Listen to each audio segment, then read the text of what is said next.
Hello friends, இன்றைக்கி நம்ம pastor முன்ச்சனஸ் Italy ஊபர்ஸ் match தான் பார்க்க போகிறோம். வீடியோ பிடிச்சிருந்தா மறக்காமல் லைக் பண்ணிட்டு பாருங்கள். இப்போ நம்ம வீடியோக்குள்ளே போகலாம். உன்னோட வேல்யூ 100 மில்லியன்றதுனால உன் முடியை நீ இப்படியா வச்சிருப்பேன்னு இசைக்கு பரோ கிட்ட கேட்பான்.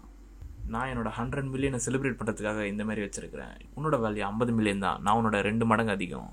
உன் கூட மோதத்துக்கு முன்னாடி அவன் இப்படி மாறணும்னு என்கிட்ட கேட்டான். அதனால தான் நாங்கள் அவனுக்கு ஹெல்ப் பண்ணோன்னு அவன் டீம் மெம்பர்ஸ் அங்கே வந்தாங்க. ப்ளூ லாக்கோட த்ரோனில் உட்கார போகிறது ஊபர்ஸ் அண்ணன் நாங்கள் தான். இதே நேரத்தில் ஜப்பான் ஃபுட்பால் யூனியனோட சேர்மன் ஈகோவை பார்க்க வந்திருப்பாரு. அவர் இந்த ப்ளூ லாக் ப்ராஜெக்ட் சம்மந்தப்பட்ட பொம்மைலாம் எடுத்துகிட்டு வந்திருப்பாரு. எதுவுமே நல்ல, நீ இதுக்கு தான் வந்து நான் தயவு செஞ்சு கிளம்பிடு, நான் பிஸியாக இருக்கேன்னு ஈகோ சொல்லுவான். நீ காசுக்காக தான் இதெல்லாம் பண்ணுறேன்னு எனக்கு தெரியும், தயவு செஞ்சு இங்கே இந்த கிளம்பிடு. ஃபுட்பாலும் கடைசியில் ஒரு பிஸ்னஸ் தான்னு அவன் சொல்லிட்டு அங்கே கிளம்பிடுவான். 100 மில்லியன் மேன் அவனோட ஹேட்ரிக் வின் அடிப்பானா இல்லை மிஸ்டர் ப்ளூலாக்கான இசைக்கு அவன் ஃபஸ்ட்டு கோலை போடுவானான்னு பார்ப்போம். மேட்ச் ஆரம்பிச்சிது. நான் ஸ்டார்டிங்லேயே 100% மெட்டாவிஷனை யூஸ் பண்ணுறேன். கைசரும் நெஸ்ஸும் பாலை கொண்டு போனாங்க. தடுக்க வந்த எல்லாரையும் தாண்டி கைசர் பாலை கொண்டு போனான். அவனை தடுக்க 3 பேர் ஒன்றா வந்தப்போ அவன் பாலை பாஸ் பண்ணி விட்டான். அவன் பாலை நெஸ்ஸுக்கு தான் பாஸ் பண்ணுறாங்களான்னு நினச்சாங்க. ஆனால் பால் நெஸ்ஸை தாண்டி போச்சு. அவன் கொஞ்ச நேரம் கழித்து பாலை பாஸ் பண்ணி விட்டான். அவன் அந்த பாலை நெஸ்ஸுக்கு தான் பாஸ் பண்ணி விட்டான்லாம் நினச்சாங்க. ஆனால் அது கைசர்கிட்ட போச்சு. ஆனால் திடீர்னு கைசர் தடுக்க அங்கே லொரென்சோ வந்தான். உன்னோட வேல்யூ 300 மில்லியனில், அதனால தான் நீ ஏஸாக இருக்குன்னு நினைக்கிறேன். கைசர்கிட்ட இந்த லொரென்சோ பாலை வாங்கலாம். இதுதான் டான் லொரென்சோ, த ஏஸ் ஈட்டர்.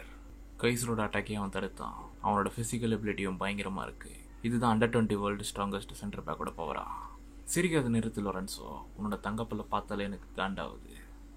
மைக்கேல், உன்னை நான் தடுத்து நிறுத்தினா என்னோட வேல்யூ 300 மில்லியனோட அதிகமாயிரும்ல. எப்பயும் போல தான் நீ மனுஷங்களை வெறும் பணமாக தான் பார்க்குற. 30 million, 27 million, 24 million, 29 million, 50 million. இவங்க எல்லாரையும் அழிக்கிறதுக்கான நேரம் வந்துருச்சு. ஊபர்ஸ் கவுண்டர் அட்டாக்கு ரெடி ஆகுங்க. லொரென்சோ பாலை முன்னாடி கொண்டு போக ரெடி ஆகும்போது அவனை தடுக்க குனிகாமி வந்தான். ஆனால் லொரென்சோ அதை ஈஸியாக கடந்து போயிட்டான். அவனை தடுக்க யார் வந்தாலும் அவன் ஒரு ஜாம்பி மாதிரி முன்னாடி போயிட்டு இருந்தான். லொரென்சோவை யாராலையுமே தடுக்க முடியல. அவன் கோல் போஸ்ட்டை நோக்கி போக ஆரம்பித்தான். அவன் ஷூட் பண்ணலான்னு பார்க்கும்போது அதை ஒருத்தன் தடுக்க வந்தான். ஆனால் அவன் ஜம்ப் பண்ணி அதிலேருந்து தப்பிச்சான். இது ஒரு மிஸ்டேக். எல்லோரும் லொரென்சோவை தான் ஃபோக்கஸ் பண்ணியிருக்காங்கன்னு ஹியர் யோசிச்சுக்கிட்டு இருந்தான். எல்லோரும் அந்த ஒரு பிளேயரை பற்றி மறந்துட்டாங்க. அவன் இந்த சுச்சுவேஷன்ஸ்லாம் பயங்கரமாக விளையாடுவான். லொரென்சோ பாலை பாஸ் பண்ணி விட்டான். அது ஸ்ட்ரெயிட்டாக பரோ கிட்ட போச்சு.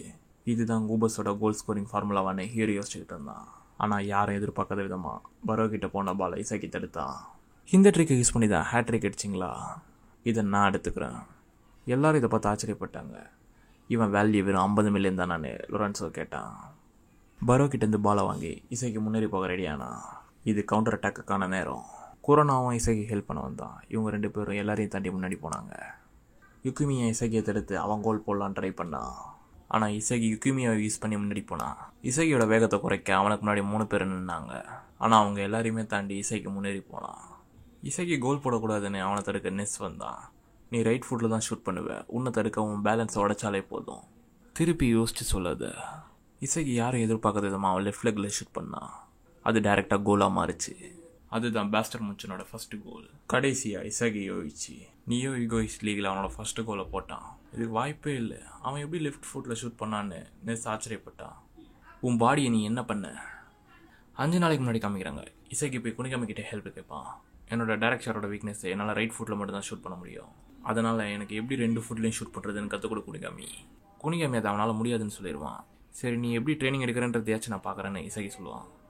கண்டிப்பாக முடியாது. அப்படி பண்ணி நான் உன்னோட ஸ்ட்ரென்த்ஸை நீயே அழிச்சுப்பேன். நான் வைல்ட் கார்டில் சர்வே வரத்துக்காக கட்டாயப்படுத்தி 2 ஃபுட்டடாக மாறினேன். அது நடந்ததுக்கான காரணம் அதுக்கான ஃபிசிக்கல் எபிலிட்டிஸ் என்கிட்ட இருந்துச்சு. நீ அதையும் மீறி பண்ணனா உன்னோட பாடி பேலன்ஸ் இழந்துடும். அதனால் அதை பற்றி நினச்சி கூட பார்க்காத. உனக்கு இன்னும் ஷார்ட்கட்டில் ஸ்ட்ராங் ஆகணும்னு நினச்சேன்னா நீ ஃபுட்பால் பிளேயர் ஆக முடியாது. அவன் நான் என்ன நானே அழிச்சிக்கூடாதுன்னு வான் பண்ணிட்டா போயிருக்கான். நீ நல்லா வந்தான் குனிகாமி. இவங்க பேசிட்டு போயிட்டு இருக்கும்போது சிகிரி அவங்க முன்னாடி வந்தான். எப்படியோ நான் அவனை கண்டுபிடிச்சிட்டேன். எப்படி இருக்க இசகி? நீ ஜெர்மனி ஸ்டேடியத்தில் என்ன பண்ணிகிட்டு இருக்க? நான் இவன்கிட்ட கொஞ்சம் பேச வேண்டியது இருக்குது. நான் அவன்கிட்ட எதுவும் பேச விரும்பலை, அதனால் கிளம்பிடு. இவங்க பேசிக்கிட்டு இருக்கும்போது அங்கே பாச்சராவும் வந்தான். இது என்ன ரீயூனியனா? நானும் ஜாயின் பண்ணிக்கிறேன். நான் பேஸ்டர் வர்சஸ் மேன்ஷன் மேட்சை பார்த்தேன். நீங்கள் எல்லாருமே ரொம்ப கஷ்டப்பட்டு விளையாடினீங்க. சிகிரியோட கோல் பயங்கரமாக இருந்துச்சு. நான் இங்கே வந்ததுக்கான காரணம் இந்த ஹீரோ கிட்ட ஒரு ஹெல்ப் கேட்க தான். நம்ம எல்லோரும் ஒன்றா ட்ரைனிங் எடுக்கலாம். நான் என்னோடய ட்ரிப்ளிங் ஸ்கில்ஸ் எந்த அளவுக்கு இருக்குன்னு பார்க்கணும். நம்ம முன்னாடி மாதிரி ஒருத்தரை தோக்கடிச்சிக்கலாம். நம்ம வேணும்னா 2v2 விளையாடுவோம். நான் இப்போ இசைக்கிற டீமில் இருக்கேன். பாச்சரா சிகிரி 2 பேருமே நியோ யுகஸ் லீகில் ஜாயின் பண்ணதுக்கப்புறம் புது ஸ்கில்ஸ் அட்டைன் பண்ணாங்க. அவங்க ஒன்றும் அவங்க ப்ளே ஸ்டைலை மொத்தமாக மாற்றலை. அவங்க சின்ன சின்ன அட்ஜஸ்ட்மெண்ட்ஸ் பண்ணி அவங்களோட வெப்பன்ஸை என்ஹான்ஸ் பண்ணி வச்சுருக்காங்க. நானும் இதேமாரி தான் நான் பண்ணணும். அவங்க 4 பேர் சேர்ந்து ஒன்றா ட்ரைனிங் எடுத்தாங்க. அந்த 2v2 தான் என்னால் லெஃப்ட் டைரக்ட் ஷாட்டை கற்றுக்க முடிஞ்சது. இந்த செகண்டரி வெப்பனை வச்சு இந்த கேமை நான் டாமினேட் பண்ணுறேன். இந்த இடத்துல இந்த வீடியோ நம்ம முடிச்சுக்கலாம். நம்ம அடுத்த வீடியோவில் பார்ப்போம். அது வரைக்கும் பாய்.